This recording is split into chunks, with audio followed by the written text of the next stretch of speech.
not here yet and would like to be here in game, in the Edge of the Mists arena. If you don't know how to get there, just let me know. Azure, could you pass me a tag? Yeah, sure. I don't know what that character's called though. That's fine.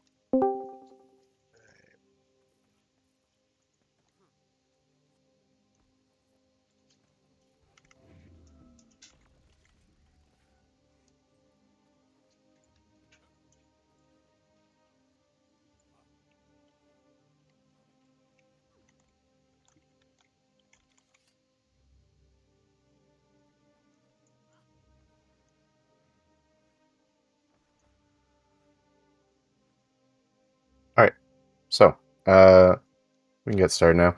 I'm Arete.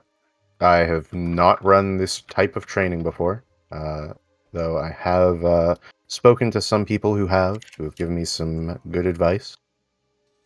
So if you have any questions or think I'm doing anything horribly wrong, just let me know. Today I'm going to be going over the standard meta Zerg Chrono build. I will put a link to it in squad chat.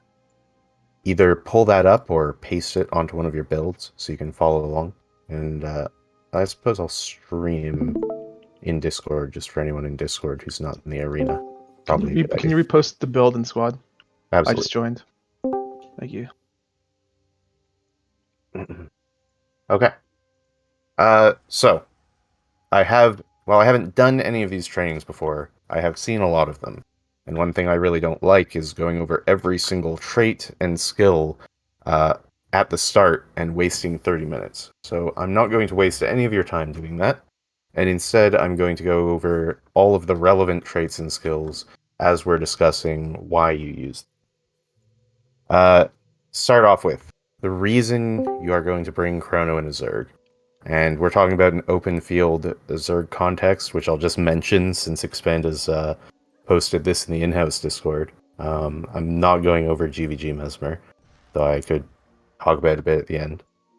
The four main reasons you're bringing it is Illusion of Life, which is the best res for Zerg fights in the game. Veil, the best engaged stealth in the game.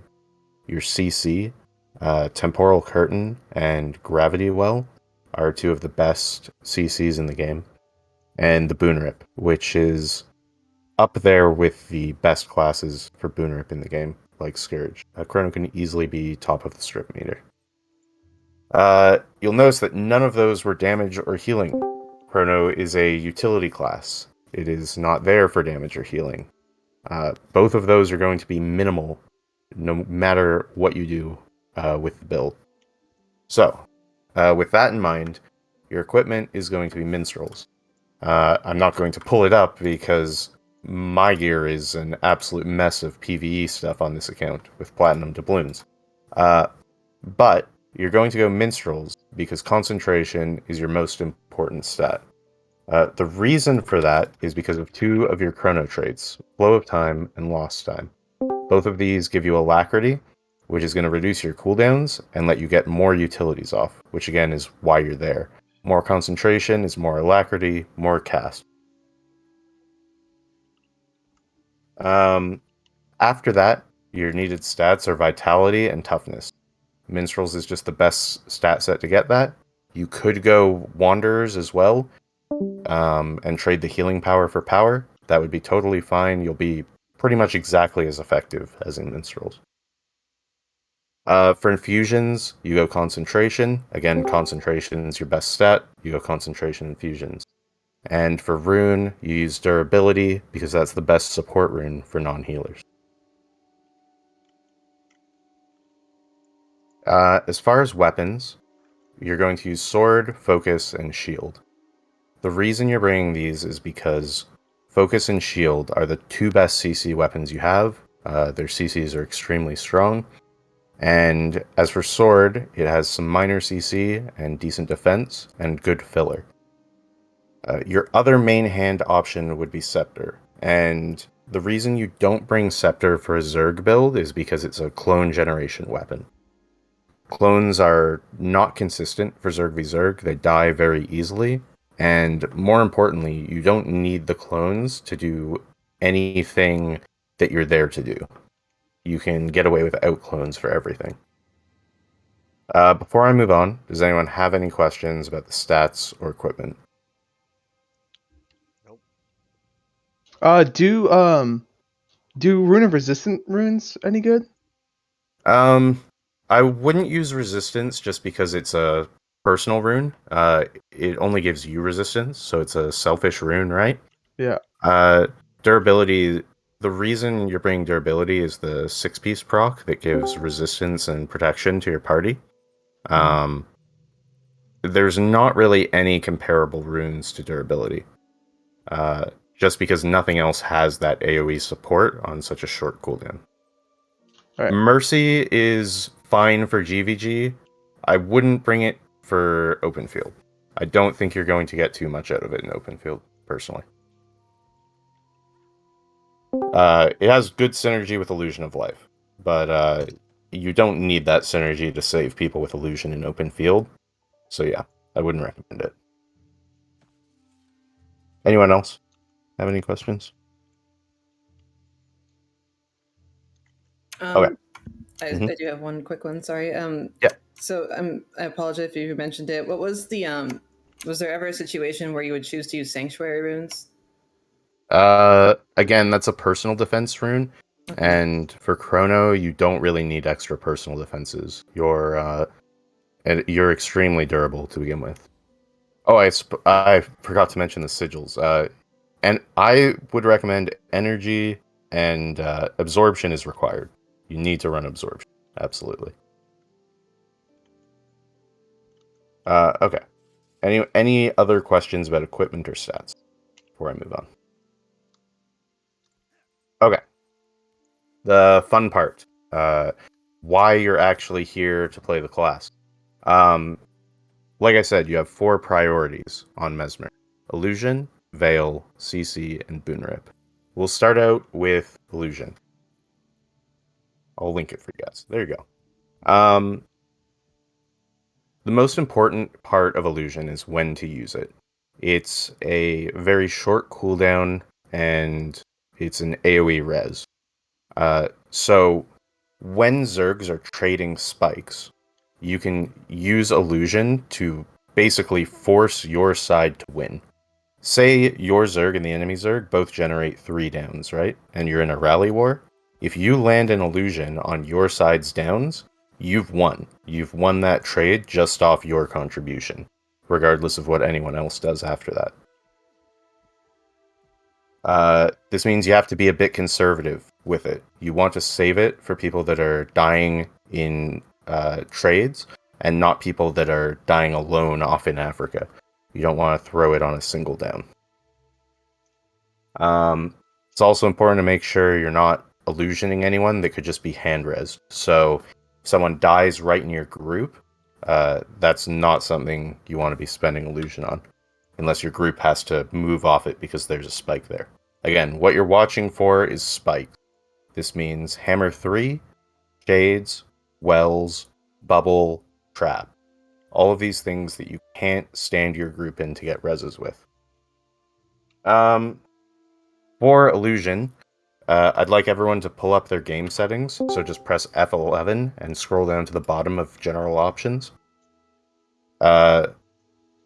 Your ground targeting is very important with Illusion. You can play fast with range indicator, and it's okay, but instant cast is much more optimal for Mesmer because of Illusion. To illustrate why, what are my markers bound to on this account?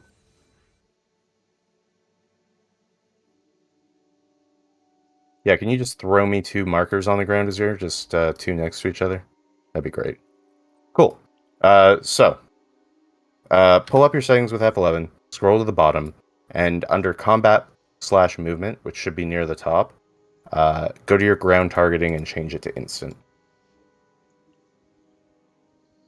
Once you've done that, throw your mouse cursor on the square marker, and you're going to cast your heal well, and then while it's in the cast, move it to arrow.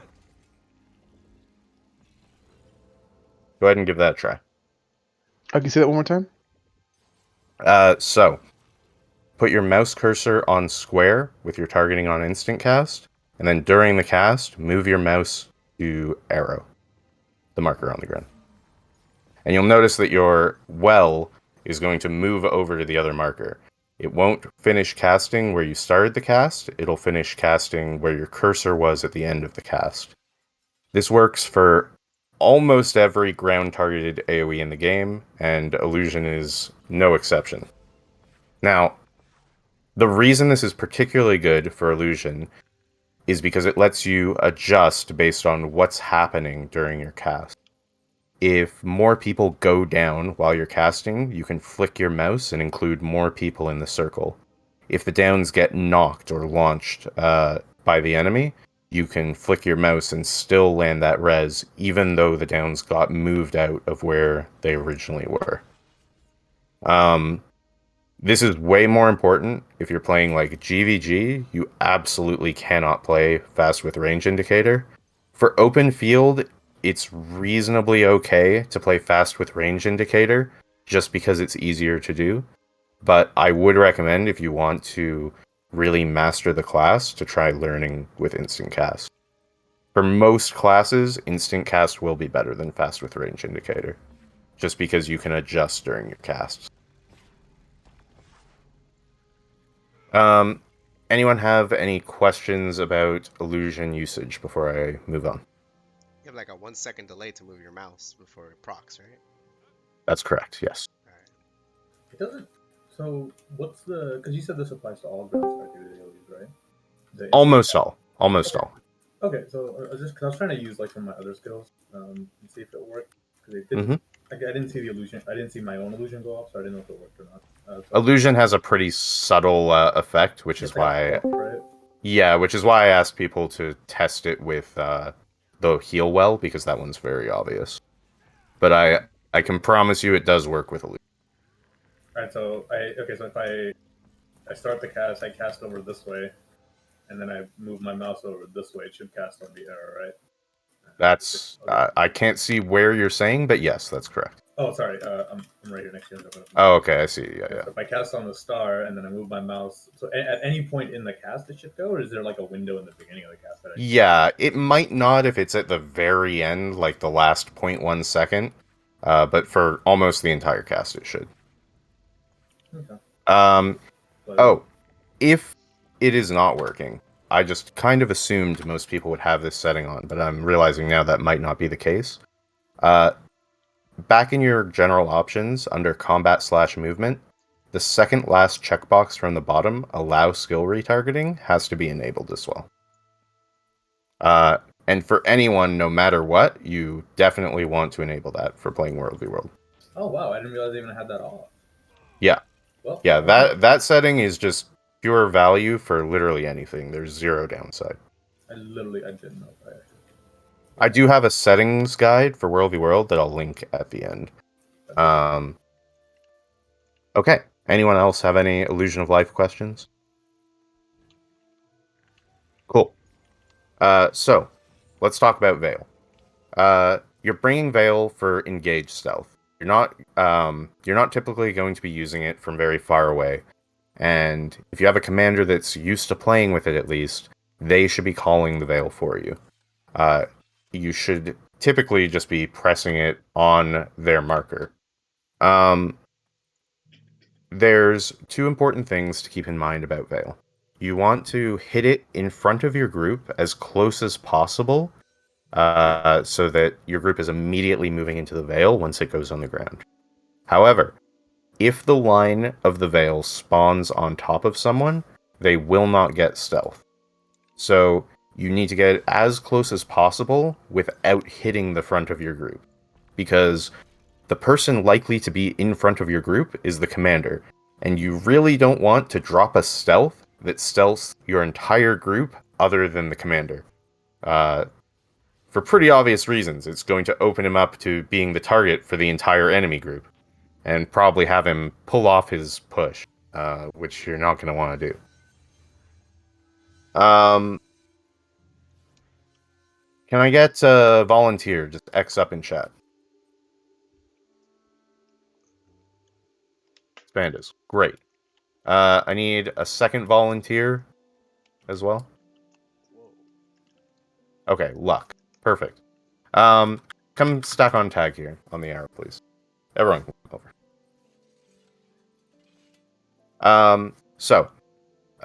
With Veil, your utilities are very important. You really don't want to be spending Mimic or Continuum split to chain Veils. So what you'll usually be doing in a large Zerg is have 2, maybe 3 Mesmers at most, and each of them will bring 1 Veil. In the situations where you need to chain Veils, you'll have 1 Mesmer cast first, and then the second Mesmer cast their own Veil as that's expiring. Now, for that second Veil, the rules are the same as the first Veil. Can't have the line spawn on top of everyone. You need it to be as close to the group as possible. And on top of that, the first Veil's duration has to be finished before your Veil goes on the floor. You can track this just by looking at your buff bar and watching the flashing. It's going to take some getting used to get the timing in your head so that you can play it automatically. A lot of commanders will do it for you. They'll call for the Veil 2, and you won't even have to think about it. I want to do a quick little demonstration. So we're going to move forward to center in 3, 2, 1. And when we reach the square, we're going to turn back in 3, 2, 1, turn back. And I want a Veil on the left in 3, 2, 1, Veil on the left. And then Veil 2 in the middle in 3, 2, 1, Veil 2 now. Okay, good. I would say those Veil 2s are a little bit far away. You want them a bit close to the mark, and again, right in front of the group. I'm running around with no swiftness in combat, so the timing is going to be super off, but the principle is there. So again, Veils are used for engages. If you're going around a corner, if you're going down a long hallway, say like to the SMC Lord room from outside, that's the kind of situation where you might chain 2 Veils. And what a lot of commanders will do with them, they'll take, say I place a Veil in front here, I'll take a Veil and I'll say cut left on the Veil. So you want to hit the Veil on one angle, come out of stealth, traveling a completely different angle to throw off the enemy group. The other reason it gets used on engages, and I could not tell you why this happens, but Guild Wars 2 players lack object permanent. So what this means is if you disappear from their sight, they forget where you were. They don't know you're there anymore. Like at least 50% of players, I swear to God. And 90% of groups are going to fail to spike properly if you stealth on the engage. That's just the way it is.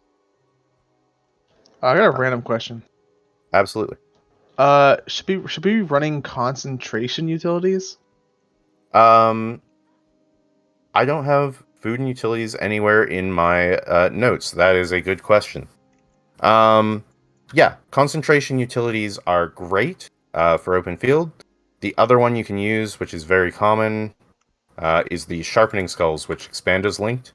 Those are pretty nice as well.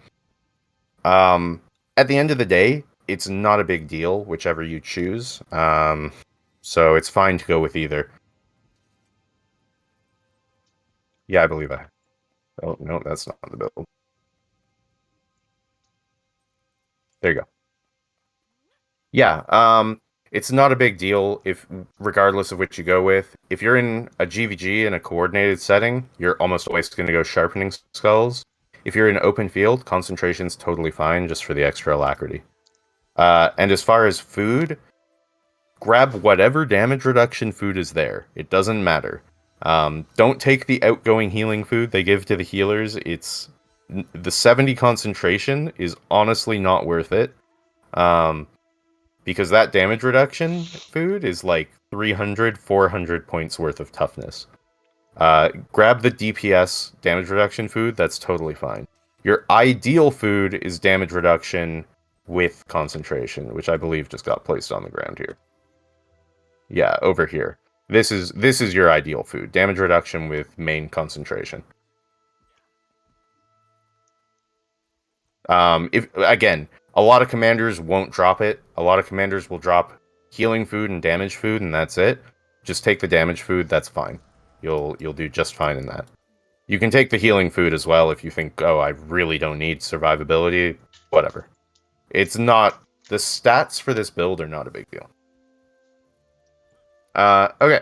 So, any other questions about Veil? I had a question about targeting Veil. Sure. Okay, so I guess one of the reasons I use the faster range indicator at first is so I can just get the direction of it properly. I noticed, especially when I'm commanding, like if I'm using instant cast, right? Sometimes I'll try to get my Veil to face a certain way, and it won't. Yeah. I don't know if you know what causes it to be all wonky, or if that's just me not aiming. So, most line skills, not every line skill, but most line skills that cast in a line, the direction of that line is determined by where your camera and character are facing. So if you quickly turn your camera and character, you can get it to spawn in different directions. And this is way easier to do with the longer cast time ones, like Guardian's Staff 5, but it still applies to the Mesmer line. Okay. Yeah, Veil is more of a pain if you're using instant cast, just because you have to be moving your mouse as you're moving and get it in the right place. But I will say in some ways it does help a bit to get it closer without being on top of the front of the group.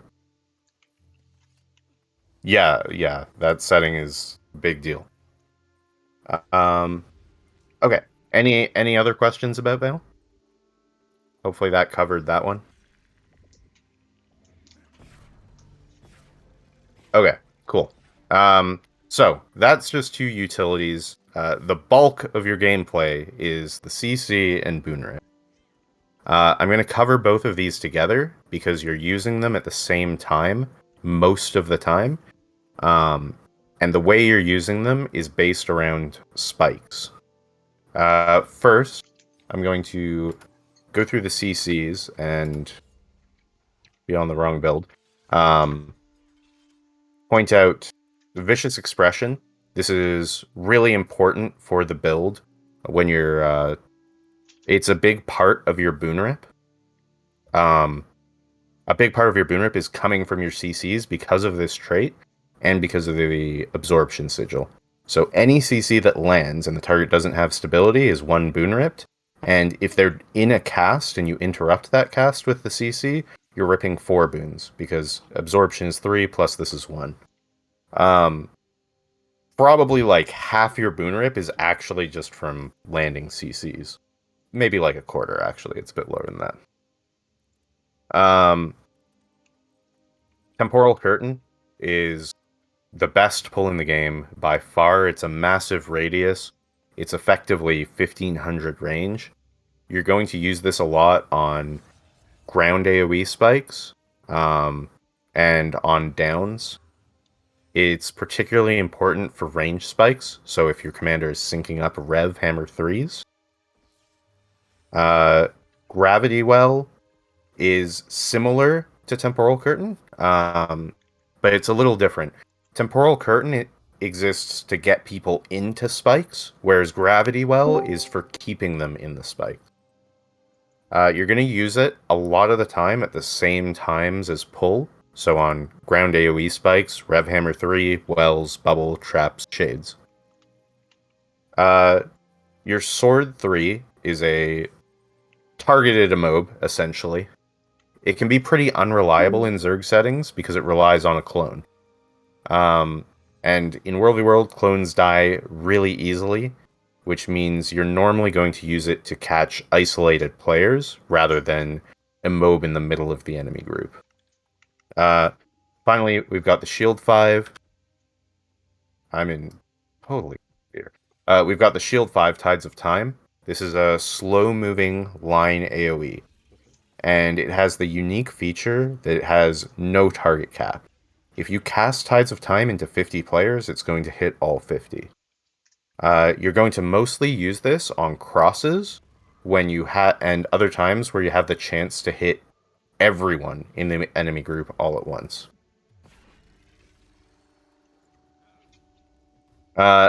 As for Boon Rip, Null Field is your only Boon Rip skill on your bar. However, you also have Shatter Concentration and Shatterstorm, which is going to make all of your shatters do a Boon Rip in an AoE around you. Now, for your shatters in particular, the first shatter, Split Second, hits twice, and both of those hits can remove a boon. Keep in mind that the second hit will appear where you cast it, regardless of where you move to. So it's a little hard to play around this, but it's worth keeping in mind because sometimes you can get it down and make sure that it'll hit twice. Your F2 doesn't really do anything special. It has some cripple on it, but for the most part, you just use it as a standard boon rip and don't worry. And your F3 time sync is a little bit different. Because of Master of Fragmentation, the Illusion's Grand Master, this is an AoE skill. And it's a daze. So again, as a daze, it's a hard CC. That means it can proc Vicious Expression and Absorption Sigil. So this can be ripping 5 boons at once if you get an interrupt with it. This doesn't really change how you use it too much. I wouldn't suggest if you're new to the class that you worry too much about watching for stability, not in a big Zerg setting. But it does mean it should be the third one you cast. You should always cast the F1 and F2 first. All of them are instant, so this is just, you press them as quickly as you can, just in that order.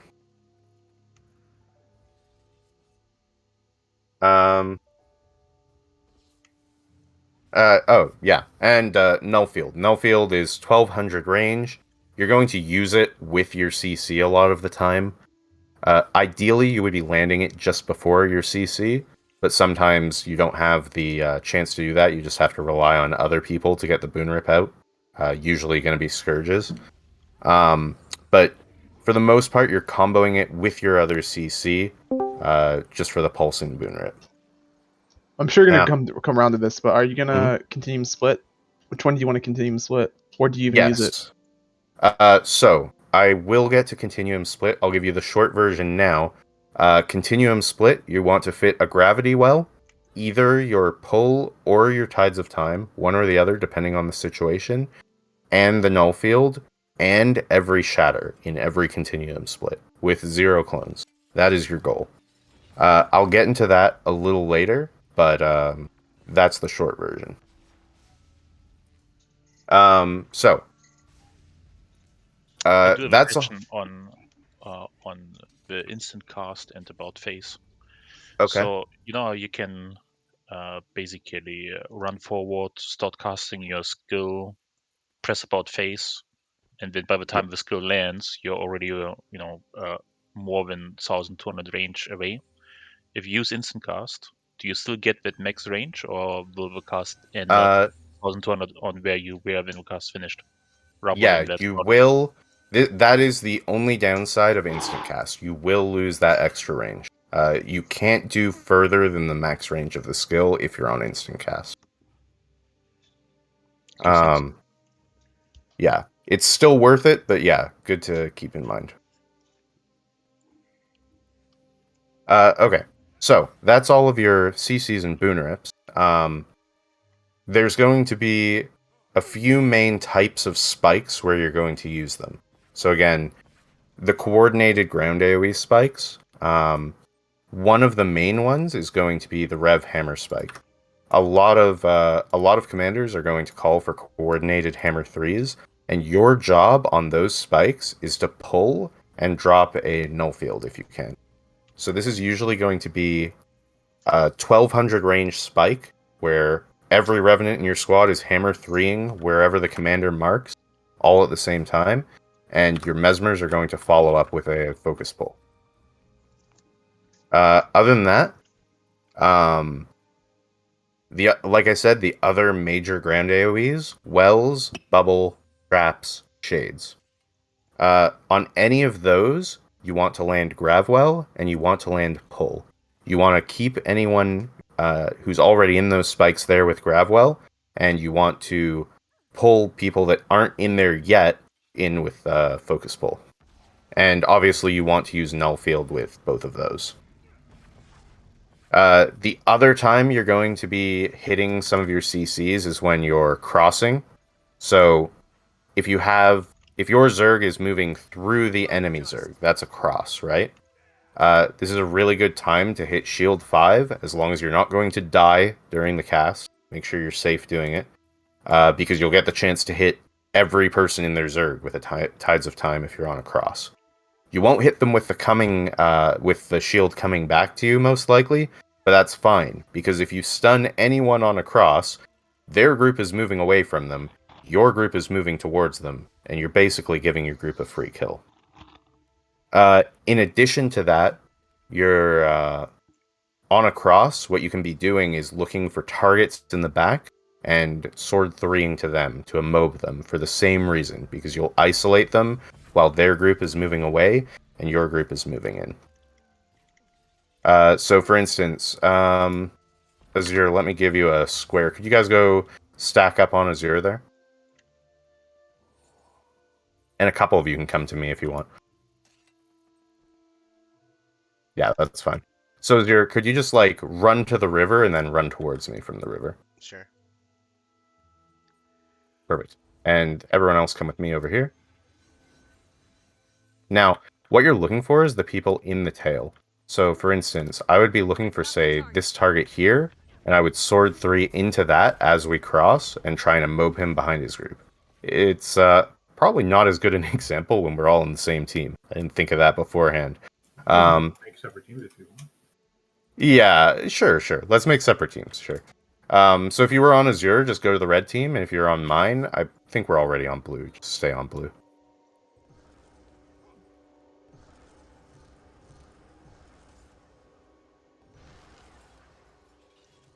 Oh, what? I feel like everyone's red now. Good job, guys. I That's don't actually understand.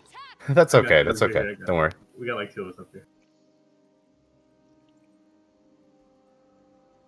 Alright, there we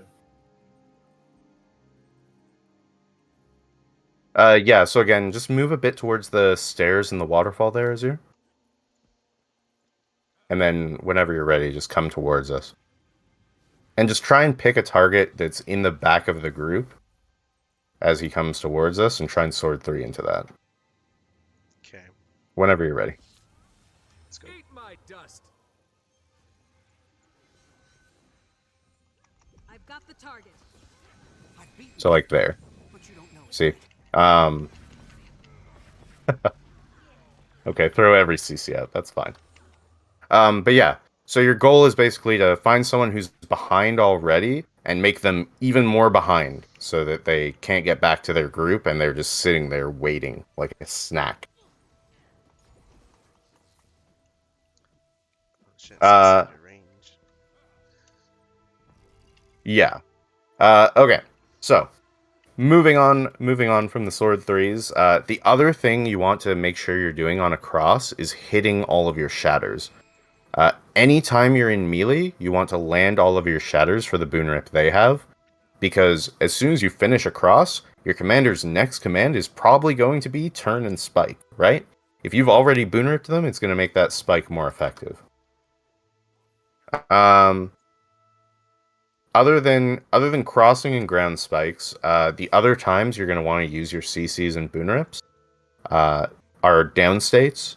So after a spike has already generated downs, if you have CC left, particularly your focus pull and your grab well, you want to use those and try and bring alive players on top of those downs, so that your group's cleave that's hitting those downs is also going to clear the players that are alive that you've pulled into the same spike. Can I get someone to stand up top? I've got Perfect. the target. Luck, just stay right there. The last type of pull is wall spikes.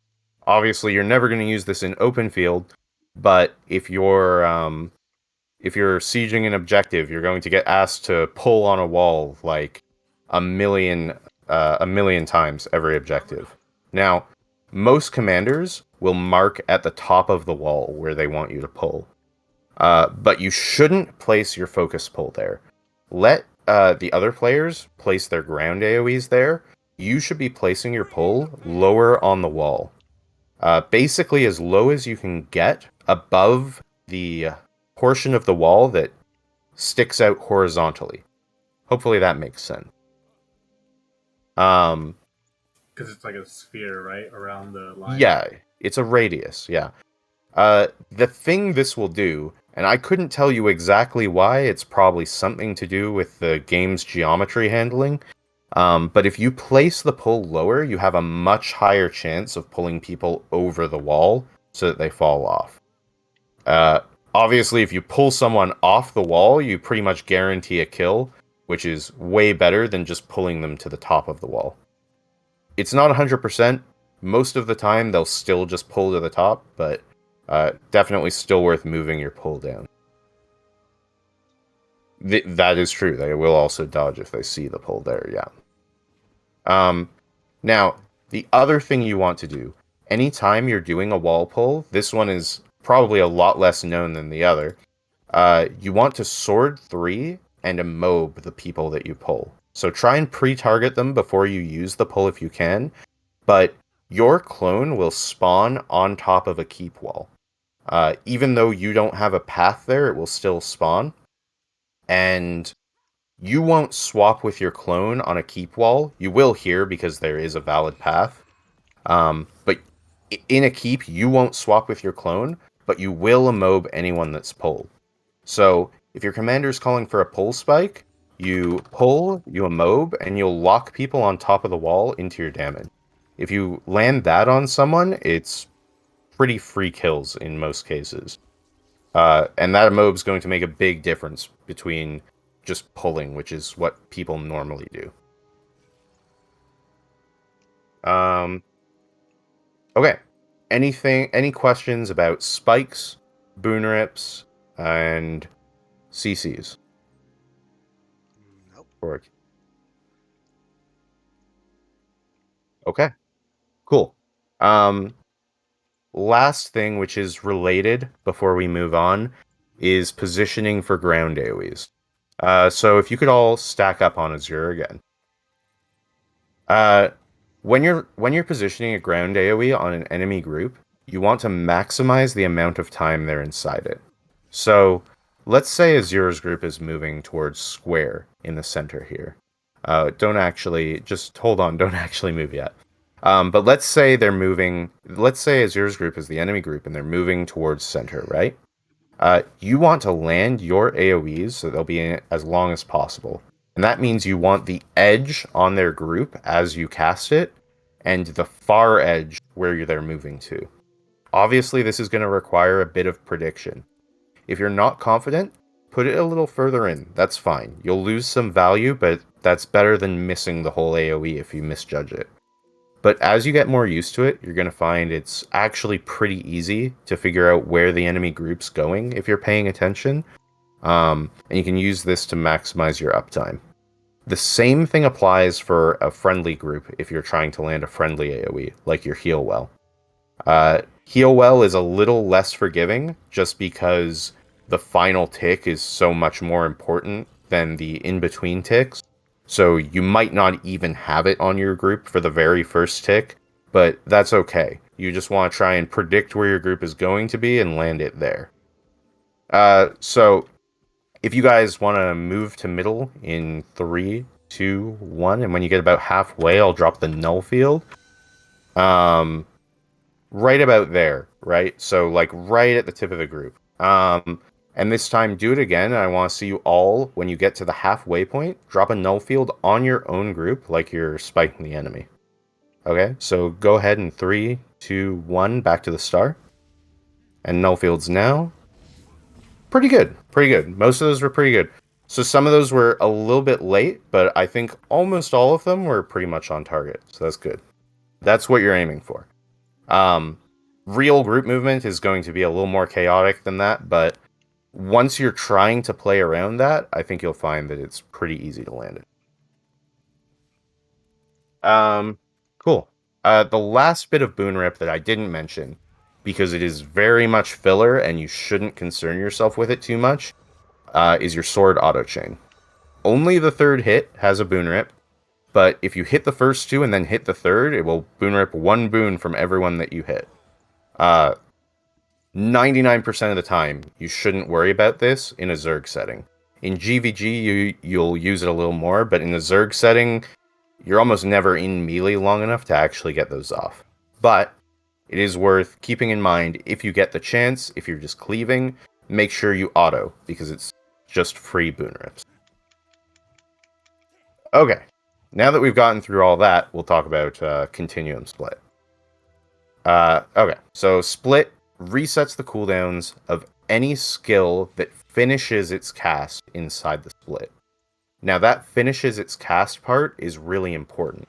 If you start a cast in Split, but it ends outside, you won't get the cooldown reset.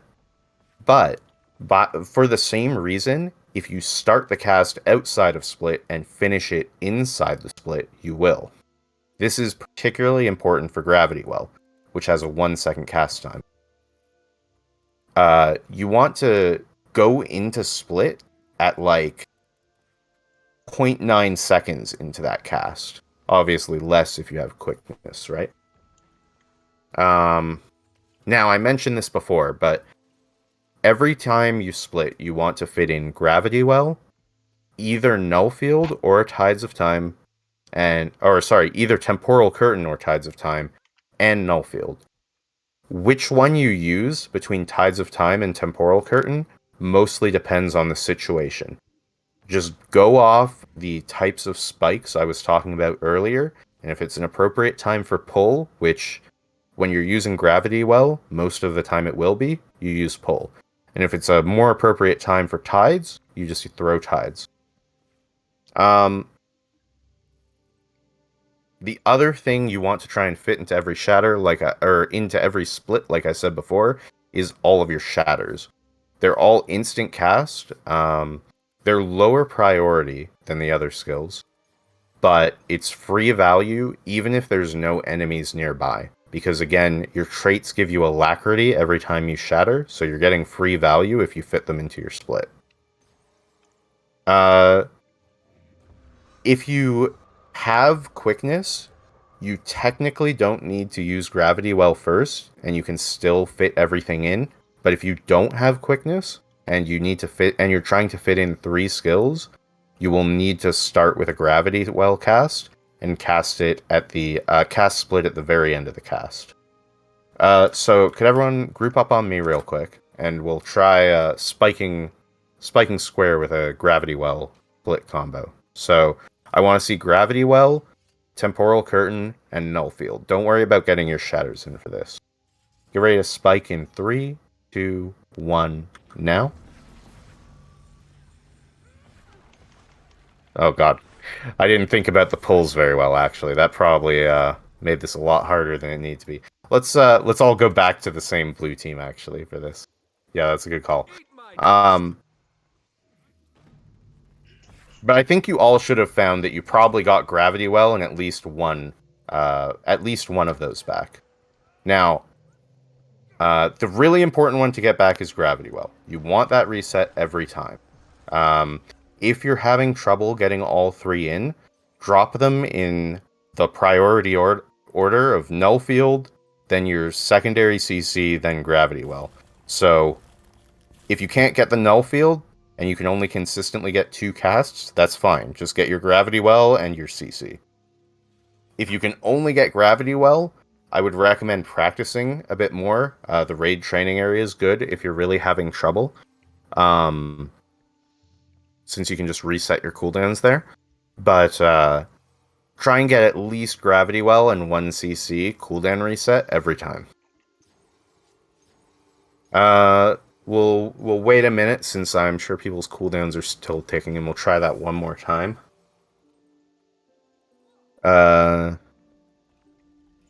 And while we're waiting for that, talk about some of the variants you can do.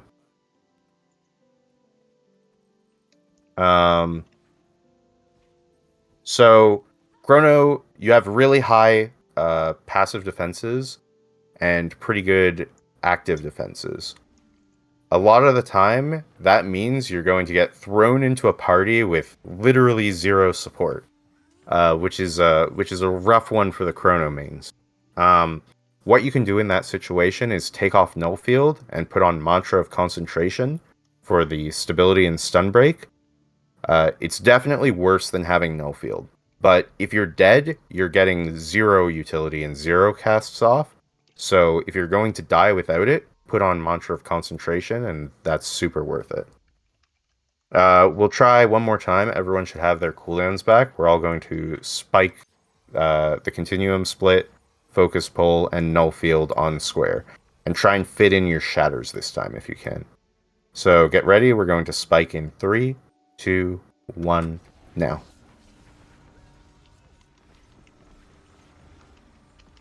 I can't include it in Nullfield for some reason. The timing is pretty tight, especially without quickness. A lot of the time when you're zerging, it will be much easier because you're going to have quickness from your party. Yeah. If you ever want to practice this, again, the raid training area is really good because you can just reset your cooldowns with the special action key and just practice over and over until you have it down.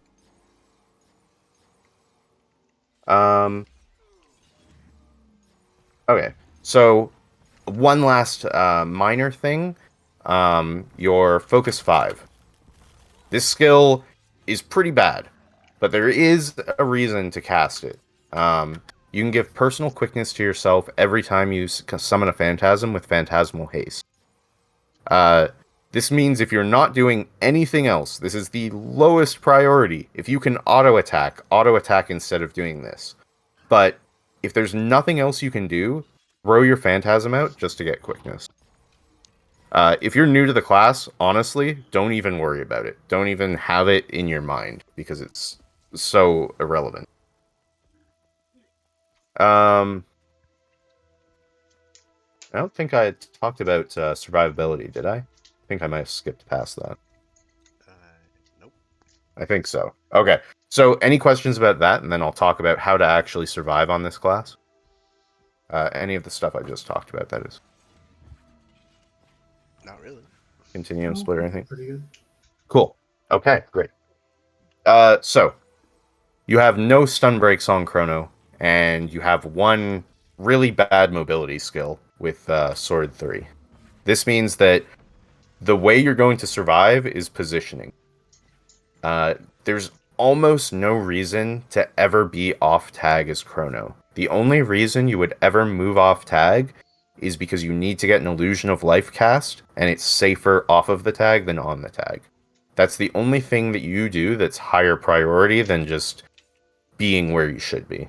So, a lot of surviving on Chrono is just making sure you stay right on the tag and follow their movements closely.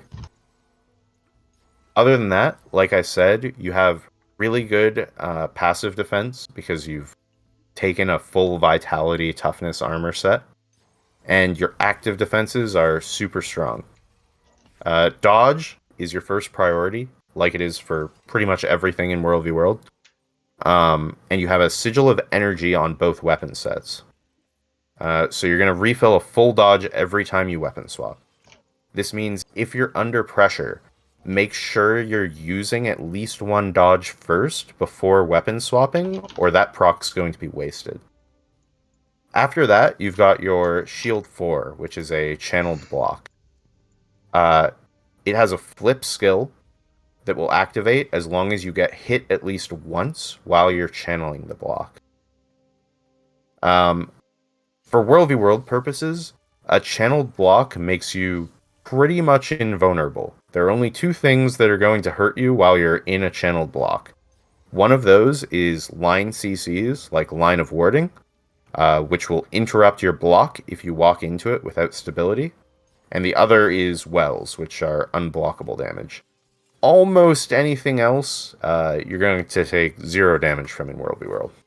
What this means is, as long as you're not standing in Wells, you should take a moment, if you need to assess what's going on when you press your shield 4 before moving. Because the only thing that will kill you is walking into a line. So take that quarter second, half second that you need to orient yourself. Make sure you're not walking into a line. And if there is a line, go around it. And you'll have plenty of time to get out. Lastly, you have Sword 2, Blurred Frenzy. It's a short 10-second cooldown, and it's a 1-second invuln. However, it roots you in place. And again, your positioning is the way that you survive on Mesmer. Rooting yourself in place is a really good way to get yourself out of position. So this is definitely a last resort for surviving. Use your dodges and your shield 4 first if you can. What it is good for is giving you enough time for endurance to regen, or your weapon swap to come back up for energy sigil, or for your shield 4 to come off cooldown. Oh, one last thing I forgot to mention about the shield 4. Be very careful about casting it early. You won't get the flip skill unless you're hit, so it's really important you don't use it too early, not get hit because you're relying on getting the flip skill for a second block, and have it not pop up. I do have a positioning guide that I'm going to link at the end as well, which should hopefully be helpful. Any other questions about positioning and survivability? Cool. Not really. Can you, when you link that, can you also link the setting thing? Yes. I have a few things to link at the end, but I'll just wait till the end because there's no time to look through it now. Awesome. Cool. So just a couple more things to go over. First is portal bombing, and everyone loves portal bombing, right? It's really cool, really fun, and it's also a really bad strategy that you should basically never do. It makes it really easy to spike your group as they're coming out of the portal, and about the only effective use for portal bombing is getting extra kills against a group that you would already be beating. Even in that situation, portal bombing is a really good way to lose a fight that you should have no way of losing. However, there is a correct way to portal bomb, and I'm going to teach you that, with the caveat that you should never do this. You're going to need to change around your utilities a bit and grab a torch, ideally, though it's not strictly necessary. And if you want, you could change your traits and put on Chaos for Prismatic Understanding for extra stealth duration. You don't need to do this. For utilities, you're going to keep Veil on, but you're obviously going to take Portal, and you're going to take Blink. And for your elite, you're going to swap to Mass Invis. So your utility bar will look more like that. Now, yeah, that build is what Luck Linked is fine. I would not take Mimic though. I would definitely take Veil. It's really important.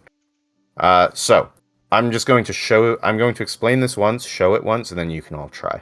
So what you're going to do, you're going to use your 2 stealth skills and drop your portal while on stack, which is your Torch 4, the Prestige, and Mass Invis. You're going to use both of those on stack, drop your portal, blink forward, use the time on your stealth to get into position, open the portal once you're in position, and then place the veil on top of the portal. What placing the veil does is, as people exit the portal, the veil will stealth them, which again, Guild Wars 2 players lack object permanence, and this helps a lot. Even though they can still see the portal and just spike on it and kill your group, for whatever reason, placing the veil makes that less likely to happen. So I'm going to do it once, and then you can all do it, okay? Drop the portal, Prestige, Mass Invis, blink forward, use my stealth time. When I have 1 second left, open the portal, drop a veil, and mess it up because I'm using instant cast. The veil should be directly on top of the portal, not off to the side like that. So yeah, go ahead and try it now.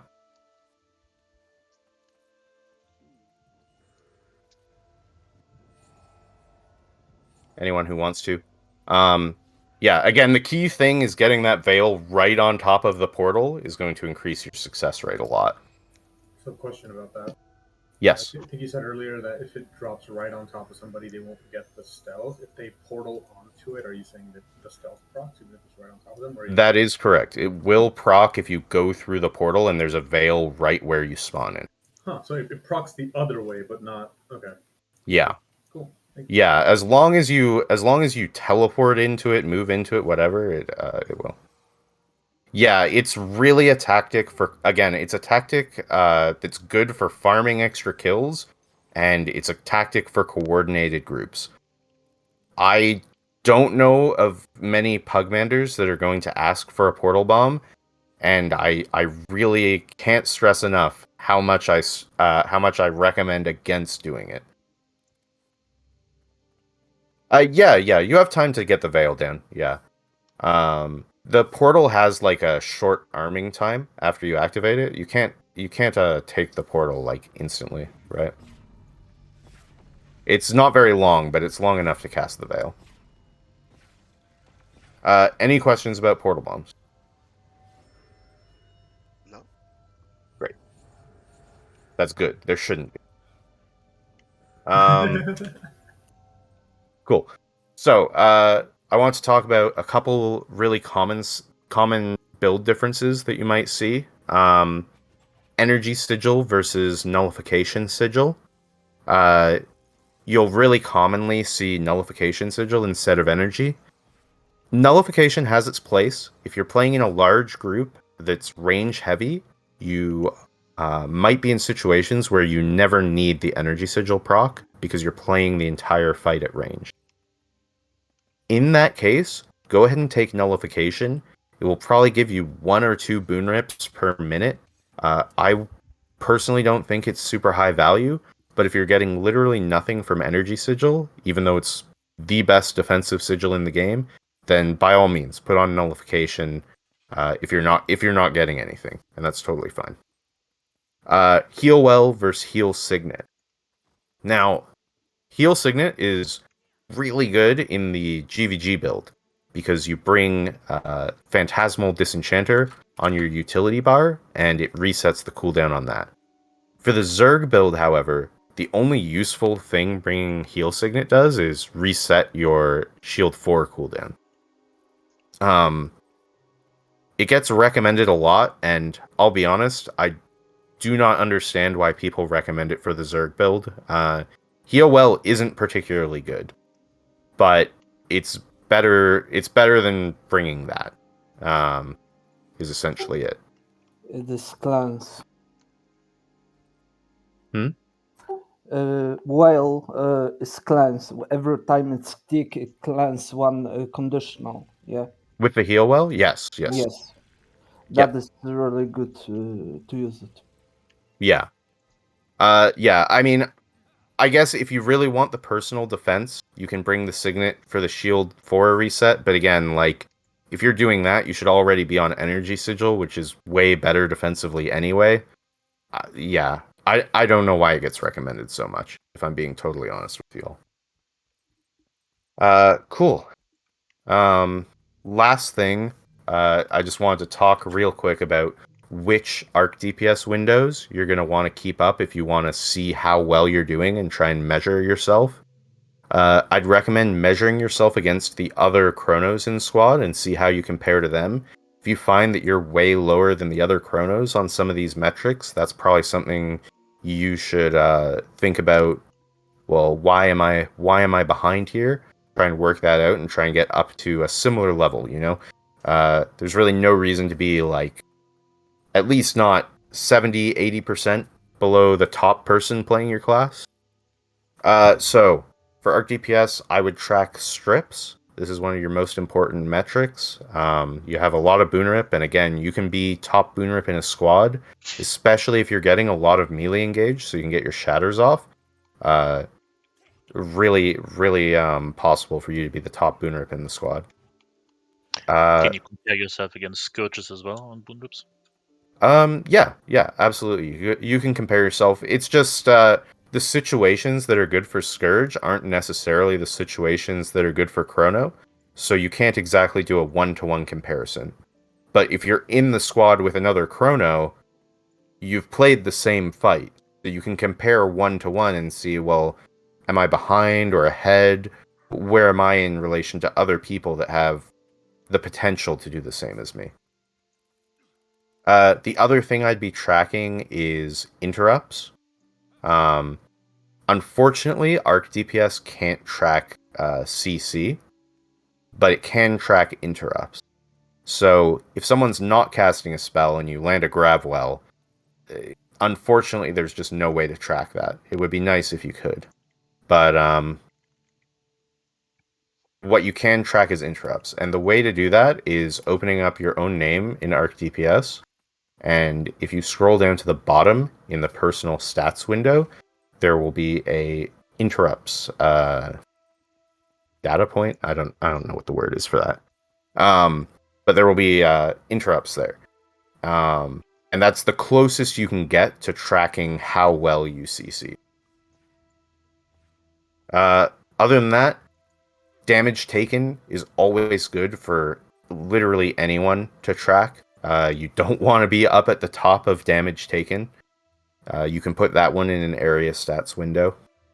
And finally, you might want to use distance from tag. I don't think it's the most useful statistic, but if you're constantly really far from tag and you're seeing really high numbers on tag distance, then that might be something you could adjust for.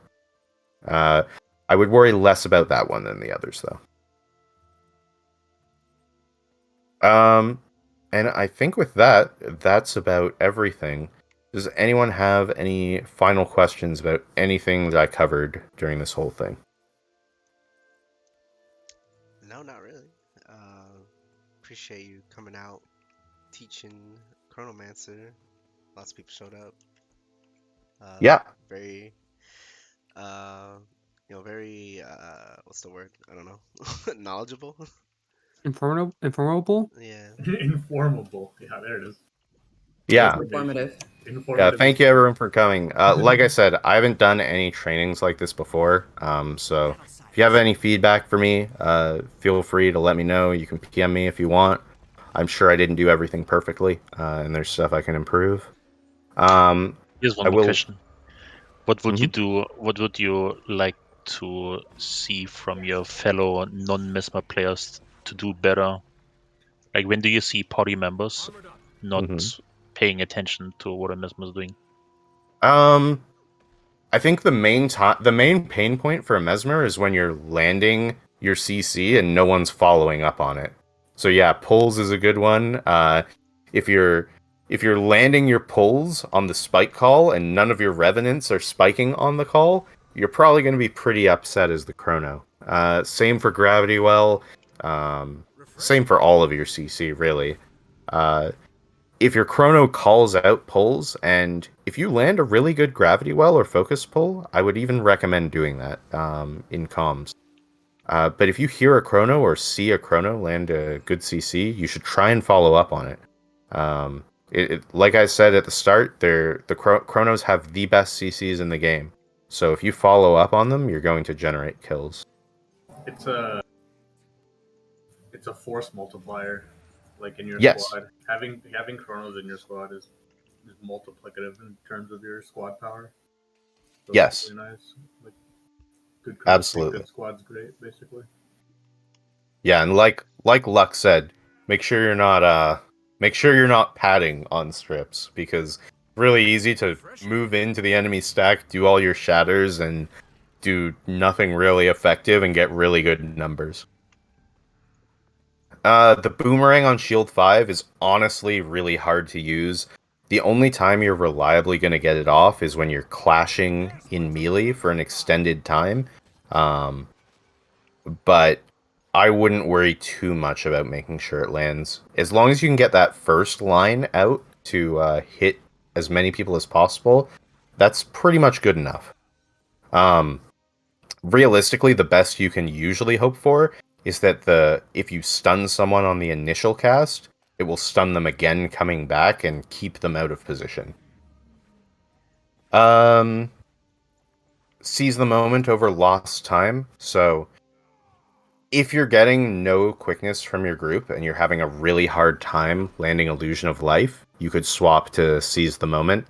And then when you cast Illusion of Life, you would just cast one Shatter to give yourself quickness, and then cast the Illusion of Life to get it off more easily. It usually shouldn't be needed now that Scrapper and Firebrand both bring quickness, and there's usually one of each in every single party. But if you find yourself in that situation, putting on Seize the Moment is a option to get Illusion of Life out easier. Anything else? Have you got like any tips for like tagging the enemies so you're like able to get max experience, or is that just a matter of using all your shadows? Yeah, the shatters are going to be the big one. When you cross and you're brawling with the enemy, shatters are actually really good for tagging, and you're in a better spot than other supports, in my opinion at least, for tagging, just because of those two things. Yeah, sweet. Yeah.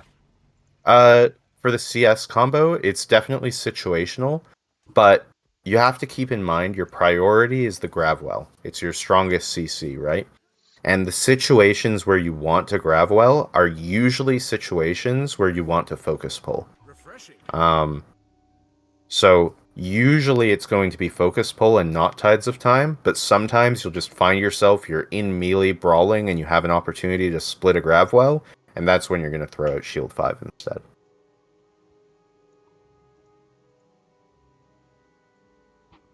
Okay, I will link you guys a couple resources. I have a settings guide from Radici here with a couple notes of things that I would do a little differently than he does. But if you follow the whole thing, it'll honestly be fine.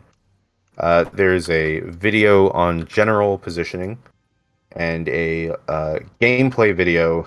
I tried to find something open field for this, but I couldn't find an open field video with a high level of quality.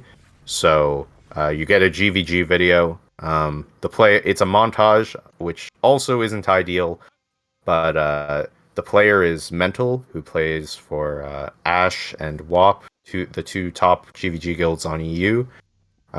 He's the best Mesmer player I know in the game.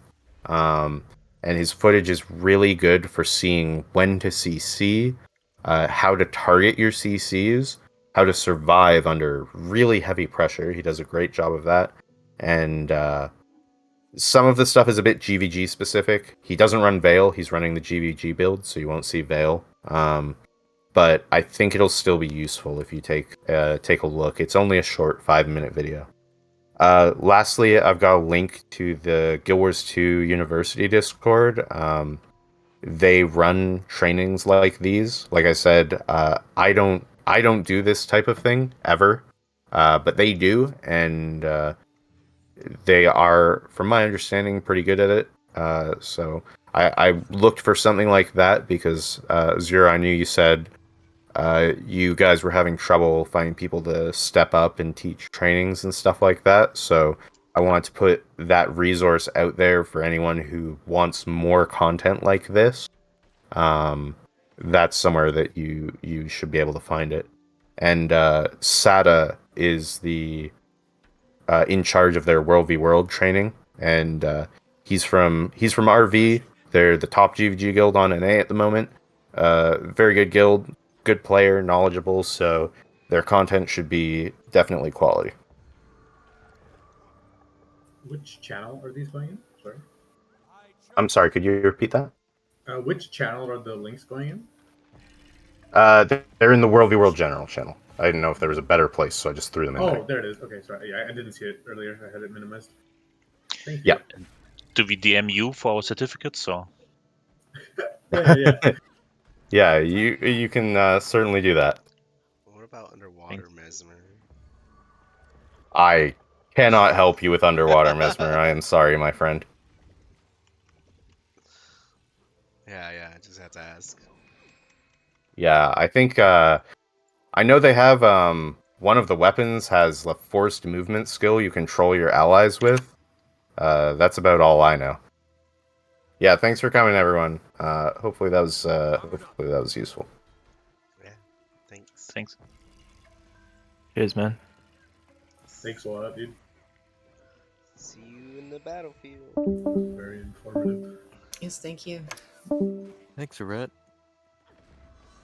I'm gonna go to World Channel 1, I guess.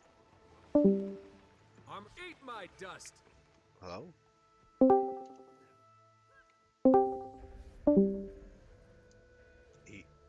When are you guys tagged up?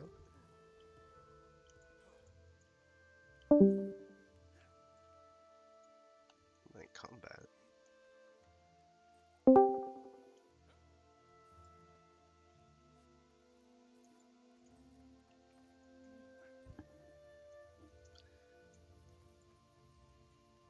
Am I still in combat?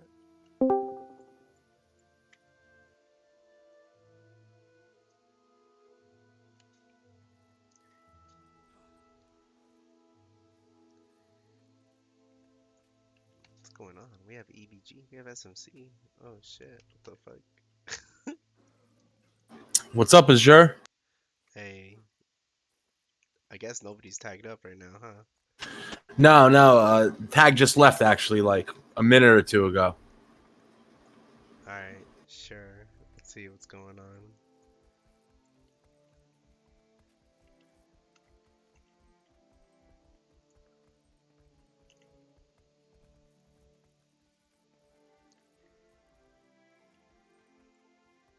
What the hell? Let me put the Discord. What is good? Voice.